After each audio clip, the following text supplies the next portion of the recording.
तपाईहरूको प्यारो online television अङ्गम online टेलिभिजनको प्रस्तुतिमा केही पल प्रतिभासँग केही पल प्रतिभासँग केही पल प्रतिभासँग।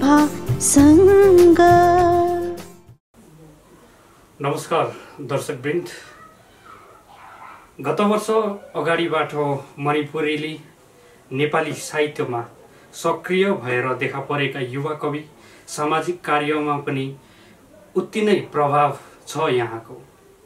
वर्तमान एनजिओ नामले भन्नुपर्दा त्रिगुण फाउन्डेसनका संस्थापक अध्यक्ष र अन्य विभिन्न सङ्घ संस्थाहरूमा संलग्न एवं सक्रिय रहँदै आउनुभएका श्री हर्कबहादुर रोहित लामगादे, आउनुहोस् यहाँ उहाँलाई सुनौ। अगम अनलाइन टेलिभिजन मणिपुरको एकमात्र गोर्खाली अनलाइन टेलिभिजनको यस कार्यक्रम केही पल प्रतिभाहरूसँग कार्यक्रम मार्फत म कार्यक्रम प्रस्तुता सुरज चपगाई र यहाँ स्वागत गर्दछु आजका हाम्रा अतिथि आदरणीय रोहित लामगादेज्यू। नमस्कार, यहाँलाई आजको यस कार्यक्रममा धेरै धेरै स्वागत छ। धन्यवाद। सर्वप्रथम अगम टेलिभिजनका सबै दर्शकहरूलाई मेरो मिठो न्यानो अभिवादन र नमस्कार। र आजका प्रस्तुतकर्ता कार्यक्रमका सुरज चपागेलाई मेरो धेरै धेरै धन्यवाद कि उहाँले मलाई सम्पर्क गरेर यो कार्यक्रममा बोलाउनु भयो, निम्त्याउनु भयो।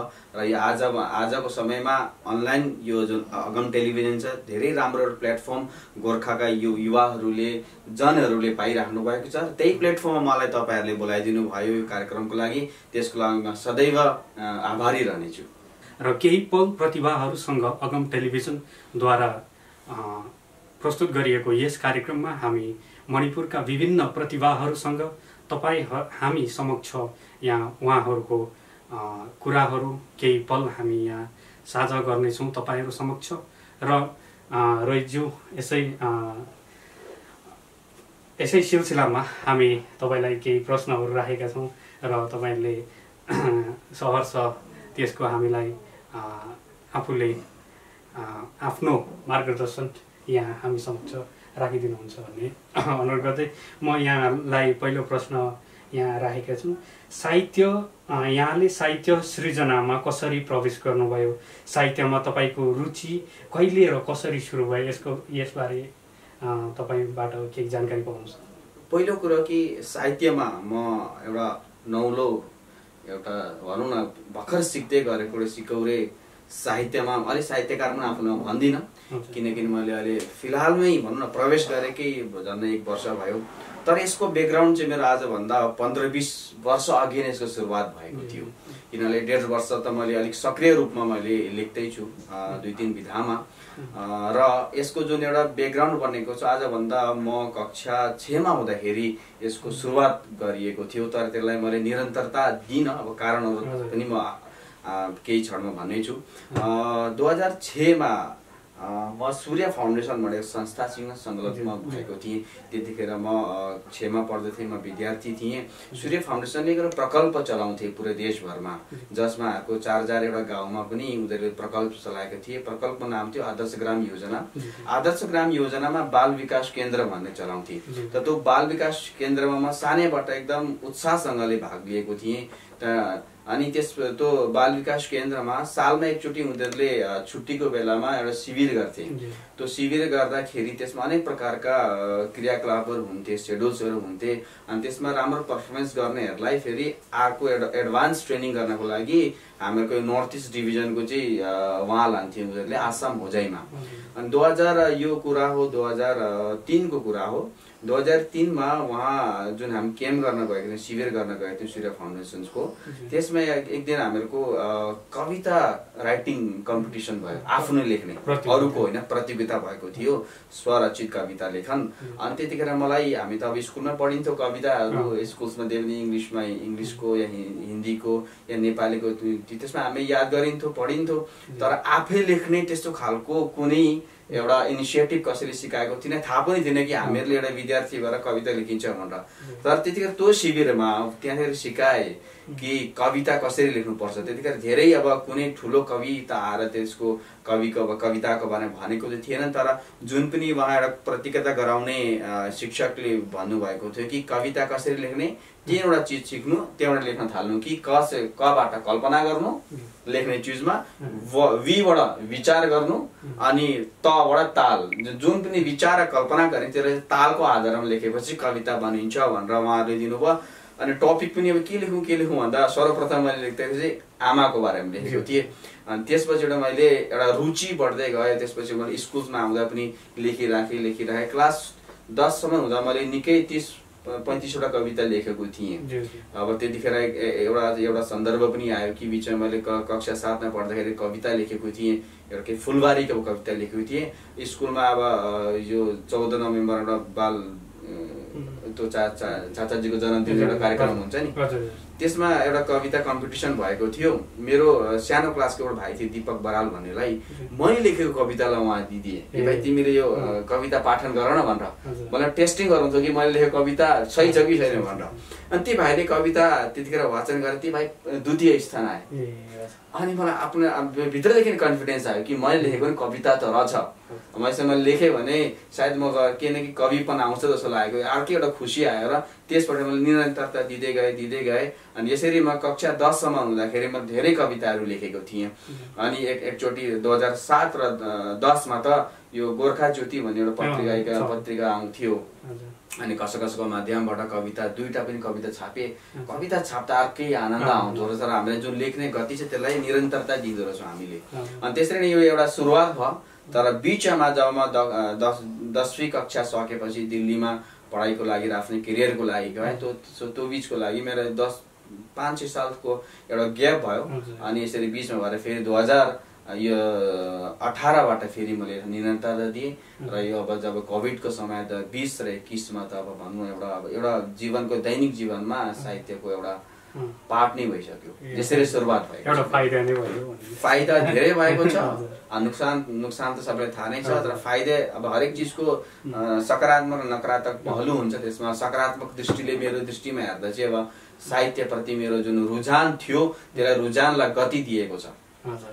धेरै धेरै धन्यवाद। यहाँले आफ्नो साहित्यपट्टि कसरी लाग्नुभयो यो प्रसङ्गमा यहाँले हामीलाई जानकारी दिनुभएको छ। गोर्खा ज्योति प्रकाशन सर डाक्टर सीताराम अधिकारीको नेतृत्वमा जति पनि मणिपुरमा धेरै प्राय भन्छु म कविहरू नवलेखकहरूलाई गोर्खा ज्योतिले निकै माथि स्थान दिएर चाहिँ मणिपुरमा एउटा पत्रिकाको नेपालीको नाम के भन्दा अब जनजनलाई थाहा भएको चाहिँ गोर्खा ज्योति थाहा हुन्थ्यो। एकदमै पपुलर, एकदम पपुलर। अहिले पनि छ, गरिराख्नु भएको छ, प्रयासरत भइराख्नु भएको छ। अर्को प्रश्न, साहित्य क्षेत्रमा आफ्नो आदर्श कसलाई मान्नुहुन्छ? त्यस्तो कोही विशेष त मैले कहिले आदर्श बनाएको छैन। यो त सुन्दाखेरि त अचम्मको कुरा हो कि कसैलाई आदर्श मानेर सिक्न थाल्छ।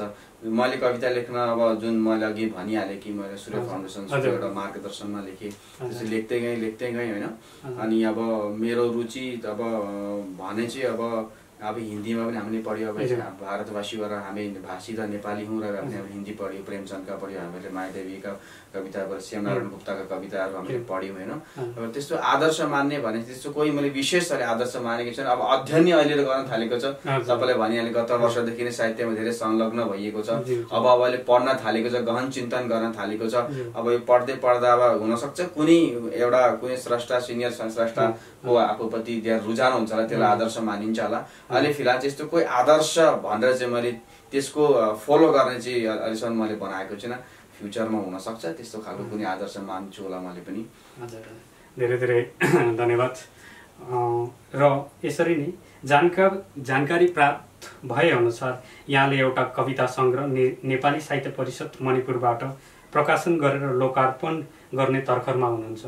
कविता सङ्ग्रहलाई कहिले, कहाँ, कसरी लोकार्पण गर्दै हुनुहुन्छ, यसबारे अलिकति जानकारी गराउनुहोस्। हजुर सुरज, तपाईँले जानकारी एकदम सठिक पाउनु भएको रहेछ।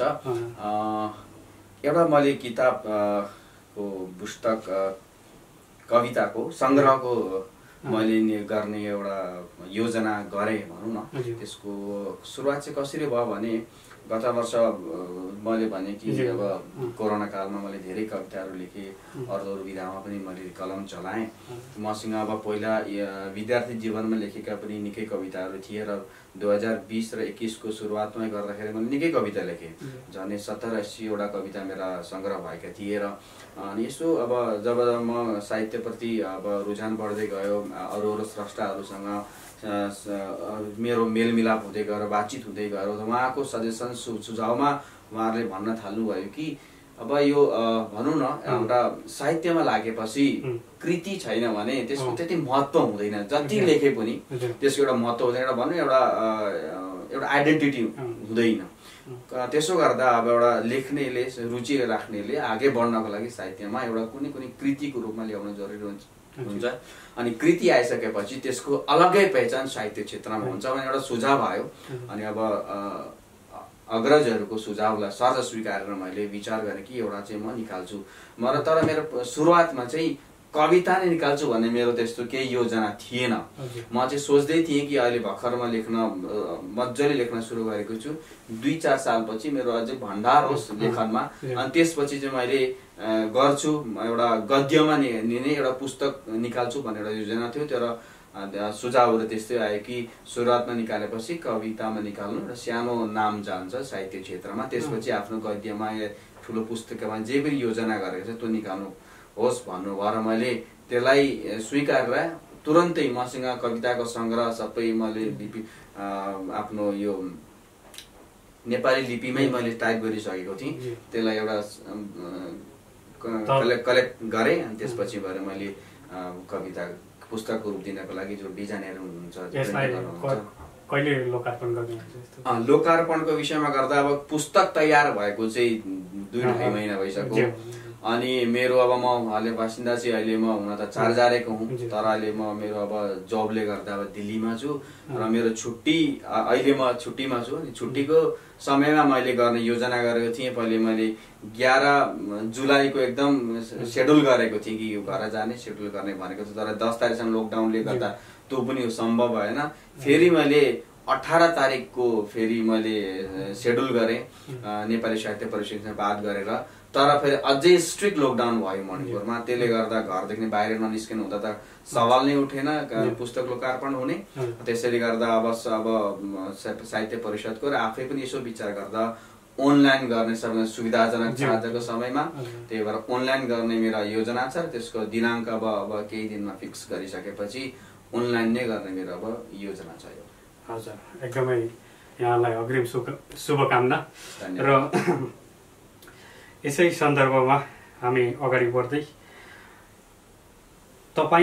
तपाईको कविता सङ्ग्रहको यो रूप दिनमा तपाईलाई के कस्ता समस्याहरू झेल्नु पर्यो, यसमा कसले सहयोग पुर्याउनु भयो, यसबारे अलिकति जानकारी गराइदिनुहोस्। अवश्य नै सुरजजी, अब केही न केही शुभ काम हुनको लागि धेरै अग्रजहरूको हैन त्यो विषयसँग सम्बन्धित सज्जनहरूको हातमालो चाहिँ हुँदो रहेछ। र यसमा पनि अब सर्वप्रथम कुरा गर्दा अब आफ्नो बाबा आमाको आशीर्वाद र उहाँको सहयोग बिना चाहिँ अब केही कार्य राम्रो हुँदैन, उहाँको सहयोग छ। अनि दोस्रो सहयोगमा कुरा गर्दाखेरि अब जब मैले अब कविताहरू लेखेँ, अब हामी अब भनौँ न हामी धेरै डिग्री लिएर त आएको नेपाली विषयमा, हामी त प्रयास गरेर मात्रै हाम्रो नेपाली पढिन्छ मणिपुरमा। आगे 10वीं र 12वीं मात्रै हुन्छ सायद यसको विषय के गराउँथ्यो, त्यति पढेर त हामी धेरै गहन त्यसमा हुँदैन। तर त्यसरी नै गर्दाखेरि हाम्रो जो नेपाली लेखिन्छ सिक्ने अब गतिशील प्रयासमा हुन्छौँ र नेपालीमा त्यस्तो धेरै हामीहरूको छैन ज्ञान। त्यो अब भनौँ न एउटा हिज्जेहरूमा भयो या धेरै नेपाली शब्दहरू हामीहरू कहीँ कहीँ हिन्दी या मणिपुरी शब्दहरू मिक्स हुन्छ। त्यसो गर्दा मैले जुन मेरो विवाह भएको छ, मेरो नेपालकी हुन् श्रीमती, त उनको अब अभियसली उहाँकी हुन्, त उनको ज्यादा चिन्तन छ, उसमा उनको ज्ञान छ नेपाली विषयमा हिज्जेहरूमा, र उनले पनि सहयोग गरिन् मलाई। अनि त्यसरी नै अब यस्तो हुँदो रहेछ कि एउटा यो लेखनको लागि एउटा माहौल चाहिँदो रहेछ। म लेखनमा इन्ट्रेस्ट छु भनेर दिनरात लेखेँ भने त्यो मेरो डाइभर्सिफाइड दिमाग हुँदैन। मैले तपाईँसँग कुरा गर्छु, तपाईँको साहित्यको चर्चा हुन्छ, केही न केही नयाँ चिज सिकिन्छ, तिस्रासँग चौथासँग कुरा गर्दा त एउटा माहौल बनेपछि एउटा लेख्ने अर्कै खालको ऊर्जा निक्लिँदो रहेछ। अनि त्यही ऊर्जामा पनि अब बात गर्दाखेरि अब मेरो साथीहरू रोशनसँग बात हुन्थ्यो, सुरज तपाईँसँग मेरो कुरा हुन्थ्यो, राहुल राई दाईसँग पनि बात हुन्थ्यो, डाक्टर सीताराम अधिकारीसँग बात हुन्थ्यो, डाक्टर गोमाजीसँग पनि बात हुन्थ्यो, भवानीजीसँग पनि बात हुन्थ्यो। त्यसरी नै धेरैजनासँग बात हुँदाखेरि एउटा माहौल बनिँदो रहेछ। उहाँहरूले पनि एक प्रकारको इमोसनल एउटा हुन्छ नि सहयोग हो, त्यो सहयोग पनि आउँदो, सजेसन आउँदो। त्यसले गर्दा किताब बनिनको लागि पनि कविताहरूको नयाँ नयाँ विषयमा लेख्नको लागि एउटा वार्तालापको माहौलले पनि एउटा सहयोग पाइँदो रहेछ। अनि अब किताब कभर कसरी बनाउने, के लेख्ने, कतापट्टि गर्ने। अब त मलाई दिल्लीमा बसेको थिएँ, अब मैले दिल्लीका प्रिन्टिङमा गर्नुपर्ने काम छ, मैले हिन्दीमा गरेका छन्। अब उनीहरू त मैले जसो भने उसले त्यसै लेखिदिनु, त्यसरी सेट गरिदिनु। अब मैले के गरेँ भने अब जस्तै कि एउटा के किताब बुक कभरको डिजाइन छ भने आफ्नो दिमाग त लगाइन्छ, तर पहिलोचोटि गरिँदैछ, मेरो अनुभव थिएन। त्यसो गर्दा अब सुरज भाइसँग बात गर्यो, या राहुल दाईसँग अलिकति बात गरियो, सीतारामजीसँग बात गर्यो, या गोमाजीसँग बात गर्यो, भवानीसँग अलिकति बात गर्यो, या दिपक पन्थजीसँग बात गर्यो। उनीहरूले के सजेसन दिनुहुन्थ्यो। र हिजोको लागि पनि अब नेपाली साहित्य परिषदको कुनै अधिकारीले लिनुभयो, उहाँले सहयोग गरिदिनु भयो। यस प्रकारको अब सानो सहयोगले ठुलो एउटा निक्लियो यसको भनौँ न, यस प्रकारको सहयोग सबैको छ। हजुर, तपाईँको कविता सङ्ग्रह निस्कनुमा सबैको हात यहाँ रहेको हामीले जानकारी पायौँ। यसै प्रसङ्गमा यहाँलाई अर्को प्रश्न, यहाँको अनुभवमा आजको सोसल मिडिया हाम्रो साहित्यलाई कतिको फाइदा र बेफाइदा अथवा असर पारेको छ, यसबारे केही भनिदिनुहोस् न तपाईँको अनुभवमा। हजुर हजुर, आजको जमाना जुन भनौँ न डिजिटलको जमाना छ, एउटा सूचना क्रान्तिको समय छ। आजभन्दा 20 साल अघि या 30 साल अघि कुरा गर्नु थियो भने साना साना टेलिभिजन या यो वायरवाला फोन या तपाईँको रेडियो बेगर जस्तो मान्छेको सूचना गर्नको लागि केही माध्यम थिएन, एउटा पत्रको बाहेक। र मान्छेले एउटा के सन्देश पुर्याउनु पर्यो भने पनि महिना दिन लाग्ने गर्थ्यो, एउटा कुनै मृत समाचार पुर्याउनु भयो भने पनि 2 महिना 3 महिना लाग्ने गर्थ्यो। र त्यसको के मतलब त्यसको महत्त्व नै उति नै हुँदैन थियो। तर आजको समयमा सोच्नुहुन्छ भने बसी सेकेन्ड भर लाग्छ मान्छेको आदान प्रदान गर्नको लागि, केही सन्देशहरू पठाउनको लागि। अनि यसको कुरा गर्दाखेरि आजकलका डिजिटल पत्रिकाहरू पनि धेरै आइसकेका छन्। मान्छेले आजकल अफलाइनको पढ्न छोडिसकेको छ, डिजिटल पत्रिका आउँछ, त्यसमा डिजिटलमा आफ्नो कविता पढ्न सक्नुहुन्छ, किताब नै पढ्न सक्नुहुन्छ। तपाईँले केही किताब सम्बन्धित चाहियो भने पनि तपाईँ गुगलमा जानुहोस्, क्लिक गर्नुहोस्, PDF डाउनलोड गर्नुहोस् अनि पढ्नुहोस्, तपाईँलाई किताबको आवश्यकता नै छैन। त्यसो गर्दाखेरि डिजिटलमा पनि अब पढ्नेको लेख्नेहरूको धेरै महत्त्व बढ्न थालिसकेको छ। आजकल विद्यार्थीले हेर्नुहोस्, केही आन्सर चाहियो भने डाइरेक्ट गुगल, टिचरको जरुरत नै पर्दैन आजकल। एक प्रकारले हेर्दा पनि पर्दा पर्छ र सजिलो छ। अब केही एक्जाममा के पहिला हामी अब 10वीं एक्जामको टाइममा अब हामी साथीका घर खोज्न जान्थ्यौँ लास्ट इयरका पेपर क्वेसनहरू। आजकल गुगल जानुहोस्, एक क्लिक गर्नुहोस्, another सेकेन्डमा तपाईँलाई पाइहाल्नुहुन्छ। अनि त्यसको फाइदा पनि अब साहित्यको दृष्टिमा हेर्दा पनि त्यसरी नै मान्छेले यसको विकास गर्दै गएका छन्। यसको विकास चाहिँ अब हेर्दाखेरि पनि अब हेर्नुहोस् तपाईँले नेपालीको दृष्टिमा है, नेपाली साहित्यको दृष्टिमा लास्ट इयर 1.5 सालदेखि कोरोना चलेको छ, मान्छे घरमा बस्यो। त्यतिखेर नि मान्छेले डिजिटलमा मान्छेले धेरै हाम फालिए। त्यतिखेर कतिवटा डिजिटल पत्रिकाहरू पनि नेपाली साहित्यमा निक्लिएका छन्। अनि त अर्को त्यसरी नै झन् सोसियल मिडियामा आजकल मान्छे 12 घन्टा भनौँ 24 घन्टामा 3-4 घन्टा चाहिँ मान्छे कन्टिन्यू सोसियल मिडियामा बस्छ, फेसबुकमा, इन्स्टामा, वाट्सएपमा, अनेक प्रकारका यस प्रकारका मान्छे तिनीहरू पुगिराखेको हुन्छ।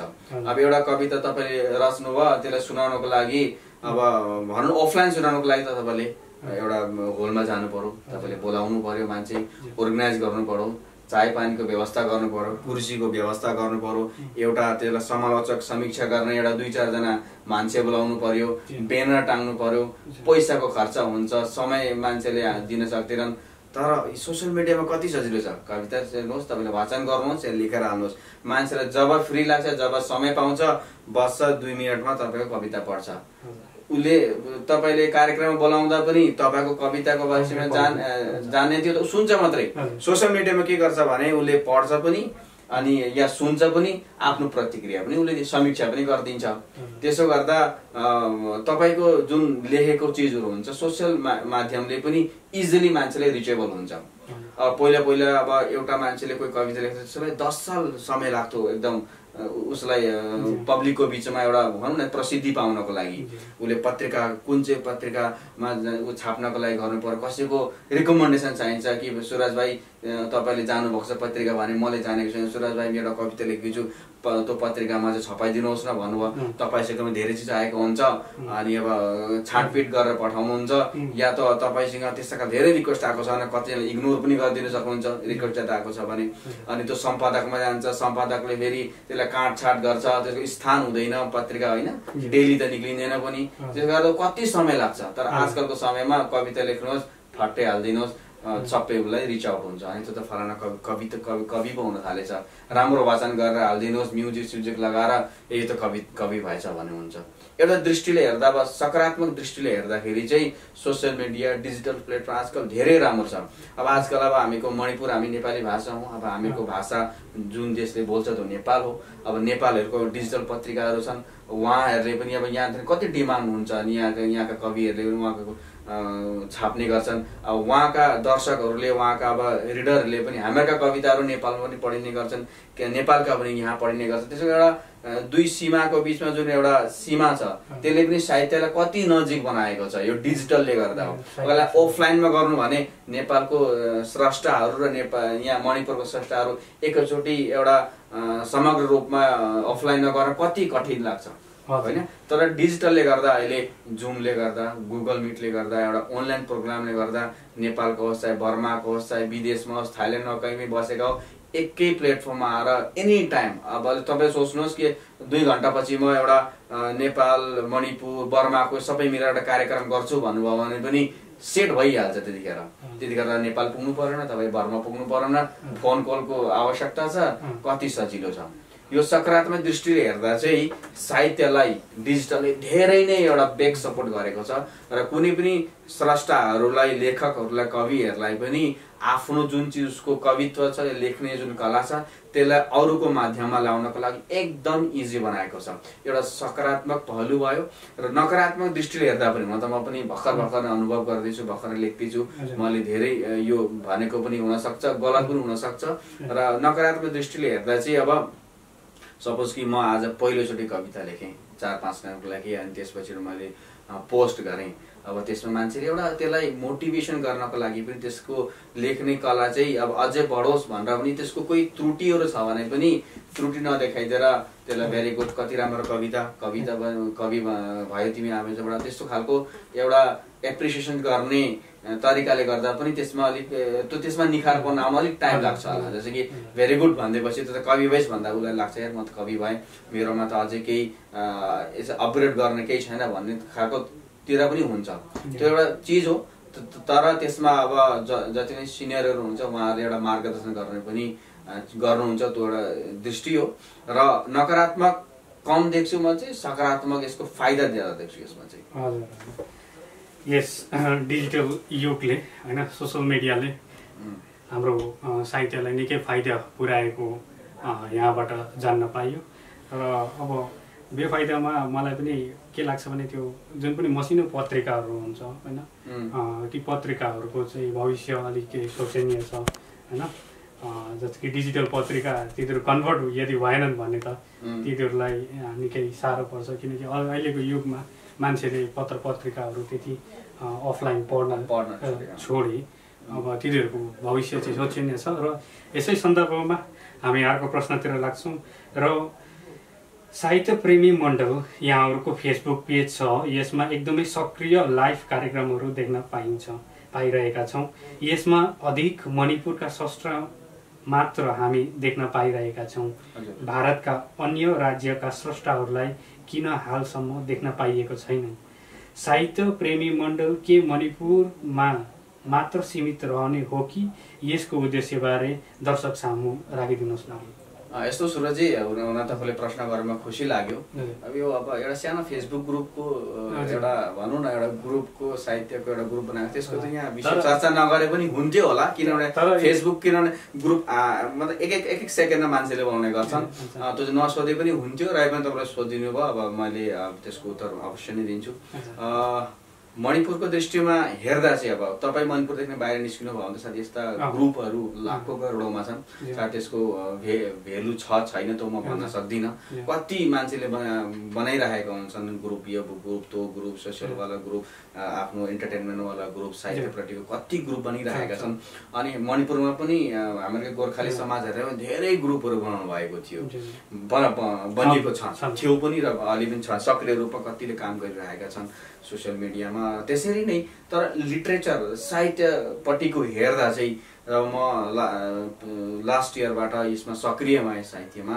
मैले मणिपुरको हेरेँ सोसियल मिडियामा कि कुन चाहिँ ग्रुप छ, कुन चाहिँ पेजेसहरू छन्, ताकि हामी जस्ता नयाँ नयाँ युवकहरूले पोस्टहरू गर्न पाइयोस्, लाइभ भिडियोहरू दिन पाइयोस्, हामीहरूले वाचन गरेका कविताहरू अपलोड गर्न पाइयोस्। त्यस्तो खालको हेर्दाखेरि भेटिनँ मैले।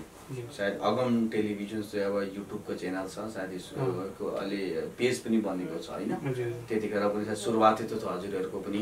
अनि त्यसो हेर्दाखेरि एउटा फेसबुकमा यस्तो केही थिएन र मलाई लाग्यो कि अब अरूको किन पर्खाइ गर्नु होइन।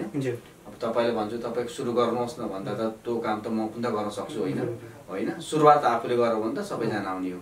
अनि त्यतिखेर मैले अनि सोचेँ कि अब यो साहित्यमा चाहिँ कसैको होइन यो ग्रुप भनेर मैले एउटा बनाएँ। अब साहित्यमा चाहिँ अब समाजमा हेर्दाखेरिमा इन्टरटेनमेन्टमा मान्छेलाई धेरै रुचि हुन्छ र फटफट जोडिएर मान्छे धेरै जोडिन्छन् र त्यसले मजाले चल्छ। तर साहित्यमा अब गिने चुनेका जनहरू हुन्छन् जसलाई साहित्यमा रुचि हुन्छ, 10 जनामा 1 जना पनि पाइँदैन। अनि त्यसरी मैले बनाएँ, तर बिस्तारै गर्दा सबै नमिकहरू जोड्दै गर्नुभयो, अग्रजहरू पनि जोडिँदै गर्नुभयो, उहाँहरूको सुझाव आउँदै गयो। अनि त्यसरी हामी केही कार्यक्रमहरू हामीले सुरुवात गर्न थाल्यौँ, कविता वाचन गर्ने, कविताहरू पोस्ट गर्ने, डिजिटल पत्रिकाहरूमा जति पनि कविताहरू, गद्य लेखहरू, आलेखहरू छापिन्थे त्यसमा पोस्ट गर्ने, अनि इन्टरभ्यूहरू पनि गर्ने, साहित्यिक चर्चाहरू पनि गर्ने, साप्ताहिकहरू कार्यक्रम गर्ने। अनि जुन नयाँ मणिपुरमा भाइ बहिनीहरू पनि लेख्ने गर्नुहुन्छ, उहाँहरूको कविताहरू पोस्ट गर्ने, उहाँहरूलाई पनि अनलाइनमा बोलाएर लाइभमा बोलाएर उहाँहरूको कविताहरू वाचन गर्ने, त्यस्तो खालको कार्यक्रम गरेको मतलब रुचि बढ्दै गयो र अहिले 1 साल पनि भयो, राम्रै चलिरहेको छ। र त्यसमा अब 4-5 जना हामीले एडमिन पनि बनाएका छौँ, स्वयं त्यसमा पनि म एडमिन छु, सुरुवात मैले गरेको थिएँ। अब यसरी नै अब यो सानो प्रयास हो, अब यसलाई एउटा साहित्यको ठुलो एउटा प्लेटफर्म हो भन्न सकिँदैन। सोसियल मिडिया हो, एउटा अनरिकग्नाइज टाइपको ग्रुप हो, एउटा कुनै रेजिस्टर होइन। यो त एउटा सबैजनाले आफ्नो विचारहरू राख्ने एउटा सानो साहित्यिक मञ्च हो, एउटा चर्चा हो। अब त्यसको माध्यमबाट मान्छेले एउटा व्यापक रूपमा प्रयास गर्दै लेख्नेमा रुचि बढ्दै गयो भने साहित्यलाई भनौँ एउटा त्यसले के गर्छ, अर्को फाइदा के छ भने त्यसले गर्दा एकअर्कासँग परिचय पनि गराउँदो रहेछ। तपाईँले आज मैले कार्यक्रम बोलाउनु भयो होइन, तपाईँको र मेरोको अलिकति जुन परिचय आत्मीयता अझै बढ्छ। त्यसरी नै हामी पनि अब तपाईँ पनि कार्यक्रम हाम्रो आउनु भएको थियो, कविता वाचन गर्ने, तपाईँ आउँछ, परिचय बढ्दै जान्छ, दर्शकहरूले तपाईँले चिन्छन्, तपाईँले दर्शकहरूलाई चिन्नुहुन्छ। यसो गरेर साहित्यिक माहौल बनिँदो रहेछ होइन, किन सोसियल मिडियामा चाहिँ एनी टाइम बसिरहेको हुन्छ। अब उसले घरको काम, व्यक्तिगत काम गरिरहेको छ, सोसियल मिडिया पनि यस्ता कार्यक्रम देख्यो भने पनि एउटा माहौल चल्दैछ मणिपुरमा भन्ने पनि एउटा दृष्टिकोण जाँदो रहेछ मनुष्यमा, समाजको जनमा। अनि तपाईँले अर्को पनि यो प्रश्न गर्नुभएको थियो यसै विषयमा कि तपाईँले आजसम्म साहित्यमा यो जुन मण्डली बनाउनु भएको छ त्यसमा खालि मणिपुरकालाई मात्रै एउटा फोकस गर्नुभएको छ, बाहिर जानुभएको छैन। बहुत उचित प्रश्न थियो यो, किनभने मैले फोकस गरेको पनि एउटा मणिपुरकैलाई मात्रै हो। मैले तपाईँलाई सुरुवात नै भनिसकेको छु कि हामी जुन छौँ अहिले सिकौरी हौँ, हामीमा त्यस्तो खालको सिनियर जति पनि स्रष्टाहरू हुनुहुन्छ, चाहे आसामको लिनुहोस्, दार्जिलिङको लिनुहोस्, सिक्किमको लिनुहोस्, नेपालका लिनुहोस्, उहाँहरूमा धेरै व्यापक रूपमा उहाँहरूले साहित्यमा काम गर्नुहुन्छ। तर हाम्रो मणिपुरको युवाहरूको देख्दाखेरि हामी त सानो जनजातिमा जनसङ्ख्या बसेको हामीले भर्खर सिक्दैछौँ। अब हामी भर्खर सिकाउने मान्छेले चाहिँ अब बाहिर सम्म कार्यक्रममा पुग्यो, त्यो हाम्रो लेभल पुगेका छैनौँ त नि। हामीलाई त्यस्तो खालको ज्ञान छैन नि त अहिले गर्ने। उहाँहरूको त्यस्तो खालको जति पनि बाहिर गर्नुहुन्छ कार्यक्रम ठुलो व्यापक रूपमा गर्नुहुन्छ, ठुलो लेभलमा गर्नुहुन्छ, त्यो लेभलको पुगिसकेको छैन। जब हामी सक्षम हुन्छौँ अनि मात्रै हामीहरूले अरूसँग बात गर्न सकिन्छ नि त नि। अब तपाईँको के जानकारी छ भने त्यसमा तपाईँको जानकारी जति छ त्यति नै जानकारीमा लिएर तपाईँसँग कुरा गऱ्यो भने तपाईँहरूको वार्तालाप एकदम सहज हुन्छ। अनि त्यसरी नै मेरो दृष्टि यो थियो कि अब मणिपुरमा धेरै कथाकार हुनुहुन्छ, गजलकार हुनुहुन्छ, कवि हुनुहुन्छ, कथा लेख्ने हुनुहुन्छ। अब हामीसँग उहाँहरूसँग परिचय छैन। सपोज कि तपाईँसँग मसँग परिचय छैन अनि म चाहिँ नेपाल या दार्जिलिङ या सिक्किमका स्रष्टाहरूसँग बातचित गर्छु भने त त्यो त उचित होइन नि त। जब आफ्नो मूल घरको मानिससँग परिचय छैन मसँग, त्यो परिचय बेगर चाहिँ म बाहिर कुद्छु भने त मलाई त राम्रो सोच्दैन नि त। आफ्नो घर त्यो पहिला सही हुनु पर्यो। आफ्नो घर सही भएपछि, मजबुत भएपछि हामी बाहिरको सोच्न सकिन्छ। त्यसरी नै गत वर्षदेखि हामीले साहित्य प्रेमी मण्डलले फोकस चाहिँ हामीले मणिपुरका स्रष्टाहरूसँग गरेको, सबैले त्यसमा मौका पाउन, आपसमा चिर परिचित होस् अनि त्यसपछि मात्रै हामीहरूले अनि मणिपुरदेखि बाहिरकामा हात लगाउने भनेर हाम्रो योजना छ। धेरै धेरै धन्यवाद। यहाँले राम्रो जानकारी गराइदिनु भयो। भए पनि त्यो साहित्य मणिपुर साहित्य प्रेमी मण्डल जुन पनि छ त्यो ग्रुप खोलिकन निकै युवाहरू मणिपुरका एकत्र भएर चाहिँ अहिले ग्रुप निकै सक्रिय छ। त्यसमा हाम्रो धारणा चाहिँ त्यो होइन कि मणिपुरको र त्यो पोजिसन त्यो लेभलको कुरा गरिएको थिएन।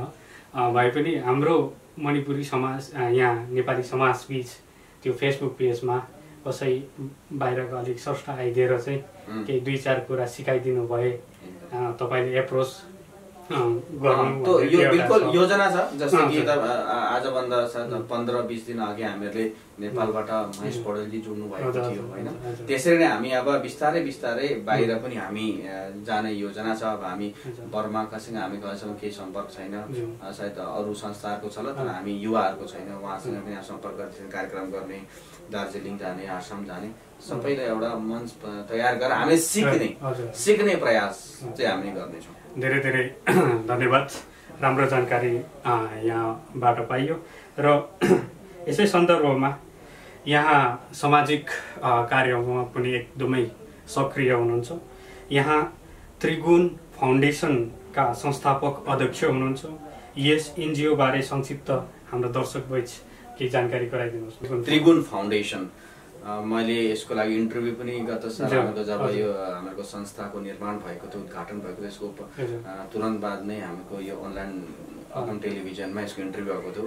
त्यसको डिटेल जानकारी लागि दर्शकहरूले युट्युबमा गएर यो इन्टरभ्यू हेर्न सक्नुहुन्छ। र पनि छोटो जानकारी फेरि प्रश्न गर्नुभयो कि म सानैबाट अब सामाजिक संस्थाहरूसँग संलग्न छु। सूर्य फाउन्डेसन भयो, राष्ट्रिय स्वयंसेवक सङ्घ भयो र म सूर्य फाउन्डेसनमा पनि धेरै सालदेखि कार्यरत छु होइन। अहिले पनि उहाँसँग म डाइरेक्ट सम्पर्कमा छु, केही कामहरू गरिरहेको छु उहाँहरूको पनि। र मलाई सानैबाट चाहिँ एउटा खुनमा चाहिँ अब आफ्नो छोडेर चाहिँ अरूलाई पनि गर्ने, समाजलाई पनि गर्नुपर्छ भन्ने एउटा धारणा चाहिँ त्यो मनमा थियो सानैबाट। अनि त्यो मैले अब जब विद्यार्थी जीवनमा थिएँ, जब मैले अब आफ्नो एउटा जब लाइफ सुरु गरेँ त्यतिखेर चाहिँ समाजका लागि गर्नुपर्छ भन्ने धारणा चाहिँ थियो। तर म दिल्लीमा थिएँ, त्यो एउटा पोसिबल थिएन। तर अब जब म समय अघि निक्लिँदै गयो मलाई लाग्यो कि एउटा सुरुवात चाहिँ गर्नुपर्छ, किनभने हामी युवा हौँ। अब हामीहरूको जुन भारत देश दुनियाँको विश्वको सबैभन्दा एउटा युवा देश हो, जहाँ 60% चाहिँ युवाहरूको छ योगदान। अनि अब युवाहरूको हुन्छ देशको विकासको लागि। अब युवाहरूले नै अघि सर्यो भने चाहिँ समग्र रूपमा एउटा विकासको काम गर्न सकिन्छ। त्यसरी नै गाउँमा पनि अब युवाहरू चाहिँ अगाडि बढेनन् भने गाउँको पनि त एउटा विकास हुँदैन। हमेसा अब बुढापाकाको मात्रै हेराइले हुँदैन। उहाँहरूको दृष्टि, उहाँहरूको समझ, उहाँहरूको कल्पना, उहाँहरूको विचार चाहिँ अलि हामीभन्दा पनि भिन्न हुन्छ। जति जमाना अघि बढिसकेको हुन्छ त्यति अपग्रेड उनीहरूको दिमाग हुँदैन। जुन अपग्रेड र सफ्टवेयर जुन डेभलप हुन्छ दिमागमा युवाहरूको त्यति उनीहरूको हुँदैन। र समाजमा अब त्यो अपग्रेडसँग काम गर्नको लागि चाहिँ हामीहरूले बुढापाकाहरूको त सहयोग र मार्गदर्शन त आवश्यकता हुन्छ। तर अब एउटा जुन इनर्जी, जो ऊर्जा हुन्छ त्यो युवामा हुन्छ। अनि हामीहरूको गाउँमा भनौँ न, हामीहरूको अब मणिपुरको दृष्टिले हेर्दा पनि जुन हाम्रो 4 गाउँ छ, गाउँ चौकी छ, हाम्रो गोर्खाली समाजको हेर्दा पनि र यहीँ अरू समुदायको हेर्दा पनि युवाहरूको जुन भूमिका छ त्यो अलिक कम्ती छ र गाउँमा गर्नुपर्ने चिजहरू जुन हामीहरूले मनपुरदेखि बाहिरको समाजमा जुन चिजहरू अपग्रेड भएको छ त्यो अपग्रेड जति चाहिँ हामीहरूको समाजमा भइसकेको छैन होइन। हाम्रो एजुकेसनमा केवल पढाइको एजुकेसन कति चिजहरू हामीले सिक्नु परेको हुन्छ। हामीहरूले पढ्दा पनि हामीहरूले के कम्पिटिसन्सहरू गर्नु परेको हुन्छ होइन। आजको एउटा सानो इक्जाम्पल कुरा गर्दा हाम्रो गाउँमा लाइब्रेरी छैन होइन। हामीले एउटा स्कुलको स्टडिजको सेड्युलको मात्रै पढिन्छ, एक्स्ट्रा हामीहरूले कसैको लेखहरू म्यानेजमेन्टको कुराहरू हामीहरूले एउटा लाइफमा एउटा एचिभमेन्टको लागि के चिजहरू हुनुपर्छ त्यसो किताबहरू पढ्ने एउटा लाइब्रेरी छैन होइन।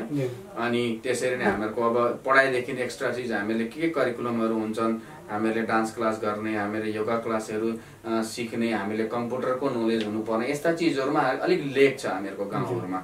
अनि त्यसरी नै एजुकेसनको भयो, हेल्थमा पनि एवेरनेस धेरै चिजहरूको एवेरनेस हुँदैन होइन। हामीहरूले सानो जुन बुखार भन्छ मेडिकलमा त गइन्छ, तर यस्ता खालका धेरै चिजहरू हुन्छन् जसमा जानकारी हामीहरूले नर्मल बातचितमा गरिँदैन। त्यो चाहिँ हामीले एवेरनेस प्रोग्रामहरू गर्नु परेको हुन्छ। हो त्यो हेल्थको प्रब्लम छ हामीहरूको गाउँमा धेरै चिजमा। अनि अब यस्ता सामाजिक संस्थाहरूले नै एवेरनेस प्रोग्राम गरेन भने चाहिँ कसले गर्छ होइन। अनि सामाजिक संस्थाहरू कमी छ हाम्रो गाउँहरूमा। अब धेरै अब स्टेट गभर्मेन्टले सेन्ट्रल गभर्मेन्टले कति चिजहरू स्किम्स देखाउँछ स्टुडेन्ट्सको लागि, आफ्नो गरिबीहरूको लागि, किसानहरूको लागि होइन, दुखीहरूको लागि। यस्तो चिजहरू चाहिँ अब त्यसको बारे एवेरनेस दिनेहरू संस्थाको कमी छ। अनि त्यही दृष्टिले हेर्दा पनि अनि हामीलाई लाग्यो कि हामीको पनि एउटा रेस्पोन्सिबिलिटी छ। हामीले चाहिँ बाहिर देश गइयो, हामीहरूले बाहिर राज्यमा हेऱ्यो धेरै चिज। हामी भनौँ न अब मनपुरका प्राय युवाहरू चाहिँ बाहिर जान्छ नि त, तर यहाँ न चिजको सिक्दैन, बाहिर सिकेका छन्। आफूले पनि सिकेर भएन, जब गाउँमा आउँछ भने त अरे गाउँमा यार यस्तो छ, यस्तो पनि भएको छैन, यो कमी छ त्यो कमी छ, यो संस्थामा गर्ने के काम गरेको, अन्त क्लबले के गरेको, के गर्छ, काम छैन कि क्या भनेर खाना कोसिन्छ मात्रै, हामीले कमी मात्रै देखिन्छ। तर चाहिँ आगे बढेर चाहिँ सही गर्नु चाहिँ कुनैले इनिसिएटिभ लिँदैन होइन। भन्न सजिलो हुन्छ तर गर्न त गाह्रो हुन्छ नि। अनि त्यो इनिसिएटिभ चाहिँ हामीले लिनुपर्छ भनेर प्लेटफर्म चाहिँ हामीले क्रिएट गरौँ भनेर हामीले सबै युवाहरू मिलेर त्रिगुण फाउन्डेसन स्वास्थ्य शिक्षा र विकासको लागि हामी काम गरौँ, मिलिजुली काम गरौँ भन्ने एउटा सानो पहल हो। अब यसलाई अब गत 1 सालदेखि हामी काम गर्दैछौँ। अनि 1 सालमा पनि हामीले धेरै गर्न सकिएन किनभने कोभिडको महामारीले गर्दा हामीले धेरै प्रोग्राम गर्न सकिएन। तैपनि हामीले धेरै कार्यक्रमहरू गऱ्यौँ। त्यसपछि हामीले धेरै 5वटा विद्यार्थीलाई हामीले स्कलरसिप दिँदैछौँ, गरिब दुखी जसको आमा बाबा हुनुहुन्न, त्यस हामीले स्कलरसिप दिँदैछौँ। कमसेकम 6-7 जना जस्तै बिमारी भएको समयमा जसले चाहिँ आफ्नो आर्थिक स्थिति कमजोर भएका धेरैजना यस्तो आउनुपर्छ सरिता जस्तो कार्यक्रम उहाँलाई हामीले आर्थिक सहयोग गरेका थियौँ। त्यसरी गाउँको 2 जना भाइको अकाल मृत्यु भएको थियो, उहाँका परिवारलाई पनि हामीले सहयोग गरेका थियौँ। हामीहरूको यस्तै 3-4 कार्यकर्ता हुनुहुन्थ्यो, उहाँहरूको धेरै बिमारी भएकोलाई हामीले आर्थिक सहायता प्रदान गऱ्यौँ। अहिले फिलहाल पनि हाम्रो गाउँको भाइको बहुत ही खतरनाक एक्सिडेन्ट भएको थियो, उहाँको परिवारको आर्थिक स्थिति अलिक कमजोर थियो र उहाँहरूको आर्थिक स्थिति हामीले दियौँ। त्यसरी नै हामीले एउटा गाउँमा एउटा एम्बुलेन्सको कमी थियो। हामीले एउटा अहिले कुनै इमर्जेन्सीमा एउटा एक्सिडेन्ट भयो भने अहिले अटोमा कुदाउनुपर्छ, न अटोमा अक्सिजन हुन्छ, न केही सुविधा हुन्छ, बस्न अप्ठ्यारो हुन्छ। रेडको हड्डी भाँच्यो भने त ओटामा कसरी लाने, एम्बुलेन्समा सजिलो हुन्छ। यसो कुरा गर्दा हामीहरूले गाउँका धेरै मान्छेले एम्बुलेन्स पनि देखेका थिएन। तर हामीले गत साल जब हामीले उद्घाटन कार्यक्रम गरेर हामीले एम्बुलेन्स सर्भिस हामीले लन्च गऱ्यौँ र त्रिगुण फाउन्डेसनले त्यसपछिमा धेरैजनाले लाभ लिनुभएको छ। त्यसमा धेरै एप्रिसिएट पनि आएको छ। त्यसरी हामीले यो स्वास्थ्यको क्षेत्रमा हामीले एम्बुलेन्सको सुरुवात गऱ्यौँ। त्यसरी हाम्रो मेन एउटा फोकस हुने थियो हाम्रो केरियर काउन्सिलिङको लागि।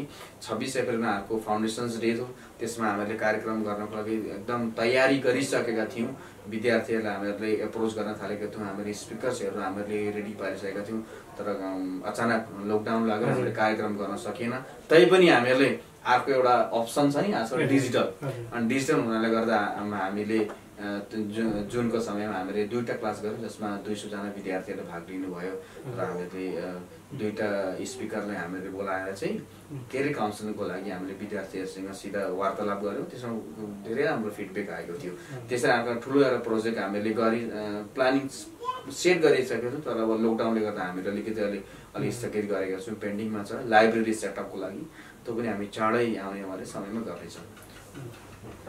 धेरै धेरै धन्यवाद। त्रिगुण फाउन्डेसन कम्ती समयमा धेरै उपलब्धिहरू गरेर आइरहेको छ र अगाडि पनि यसरी नै समाजप्रति यहाँहरूले उपलब्धि गर्दै जानुहोस् भन्ने शुभकामना र धेरै धन्यवाद। यहाँहरूले यस्ता युवा मनहरूले सक्रिय रूपमा यस्ता एनजिओहरू चलाएर चाहिँ समाज विकास समाज निर्माणका लागि सक्रिय काम गर्दै आउनुभएको छ। सर्वभारतका गोर्खाली बीच हामीले एउटा आफ्नो शुद्ध टेलिभिजन प्रसारण गर्न सकिरहेका छैनौँ। यसमा अगम अनलाइन टेलिभिजन प्रयास गरिरहेको छ। तपाईँ यसमा के भन्नुहुन्छ? आफ्नो सुझावहरू केही? जुन अब यो अगम टेलिभिजन आएको छ एउटा गोर्खालीलाई फोकस गरेर चाहिँ, अब एउटा लोकतन्त्रमा 4वटा स्तम्भ हुन्छन्, विधायिका, न्यायपालिका र यसमा एउटा आउँछ पत्रकारिता। पत्रकारिताको धेरै ठुलो महत्त्व हुन्छ एउटा लोकतन्त्र वाला देशमा। मान्छेले भन्छन् नि पावर मसल भन्छन् होइन, एउटा पोलिटिकल पावर भनिन्छ, एउटा इकोनोमिक पावर भनिन्छ, मान्छेलाई प्रभुत्व जमाउने कोसिस गर्छन् मान्छेलाई। तर त्योभन्दा पनि पावरफुल चाहिँ के हुन्छ भने पत्रकारिताको पावर कसैले आकलन गर्न सकिँदैन। कसैको दुई देशमा युद्ध हुन्छ भने त्यो स्वतन्त्रको हुन्छ भने चाहिँ पत्रकारिता हुन्छ। त्यतिखेर न पोलिटिकल पावरको काम लाग्छ, न कसैको मसल पावर काम लाग्छ, इन्डिभिजुअल कसैको लाग्दैन। त्यतिखेर पत्रकारिताको एउटा इम्पोर्टेन्स अर्कै हुन्छ। र अब मणिपुरमा पनि धेरै अरू टेलिभिजनहरू छन्, पत्रकारिताहरू छन्, र गोर्खालीहरू चाहिँ एउटा भने हुन त हामीले दर्जा त पाइएको छ, हामी त माइनोरिटी त छौँ नि त अरू समुदायहरू भन्दा। र यसको आवाज उठाउनको लागि अब कहीँ न कहीँ मान्छेको एउटा इन्फिल सेक्युरिटी गरेर पनि आफ्नो आवाज उठाउन सकिँदैन होइन। माइनोरिटी जुन हुन्छ त्यसले आफ्नो जो हकको लागि लड्न सक्दैन।